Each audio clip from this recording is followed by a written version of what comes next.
थकान, टायर्डनेस बीमारी है या शरीर का कोई सिग्नल? पास के लैब वाले को बुलाकर सारे टेस्ट करवा लिए, सारी रिपोर्ट का ढेर डॉक्टर के सामने रख दिया। लेकिन सवाल यह है, क्या थकान ठीक हो गई? आराम आ गया? एनर्जी वापस आ गई?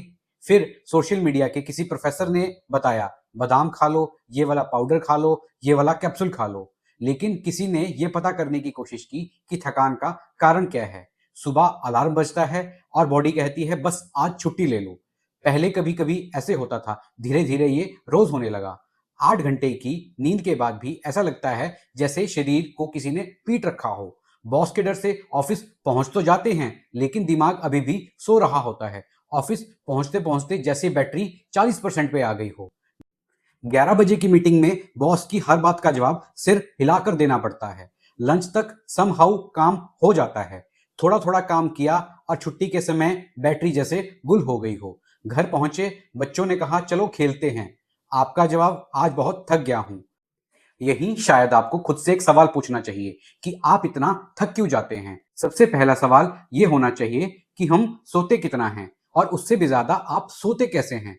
क्या आप जोर जोर से खर्राटे लेते हैं? नींद बार बार टूटती है? सुबह उठकर फ्रेश महसूस नहीं होता है? मॉर्निंग हेडेक रहता है? नेक पेन होता है? बॉडी एक होता है? रात में सांस ना आने जैसी स्थिति महसूस होती है? दिन में नींद आती रहती है? तो क्या सिर्फ विटामिन की गोली खाने से यह सब कुछ ठीक हो जाएगा? क्या आपको स्लीप क्वालिटी को नहीं ठीक करना चाहिए? कुछ लोगों में ये सिम्टम स्लीप एपनिया की तरफ इशारा करते हैं, लेकिन इसके लिए प्रॉपर इवैल्यूएशन और स्लीप स्टडी की जरूरत होती है।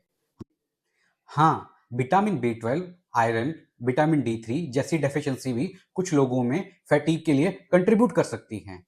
Thyroid disease, diabetes, chronic metabolic condition fatigue का हिस्सा हो सकती हैं। अब एक और चीज जरूरी है, आपकी मसल। मसल हमारे शरीर की एक बेसिक स्ट्रक्चरल और मेटाबॉलिक एक्टिव टिश्यू है।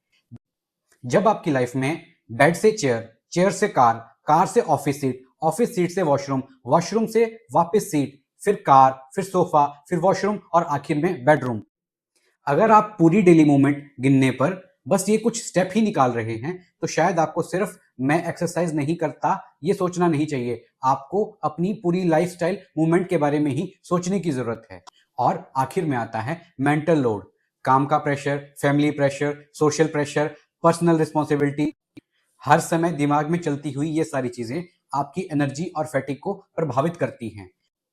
थकान को दबाना नहीं है, थकान का कारण समझना है। और जब शरीर बार बार कहे कि मैं थक गया हूं, तो शायद उसे सिर्फ आराम की नहीं, आपके अटेंशन की जरूरत है।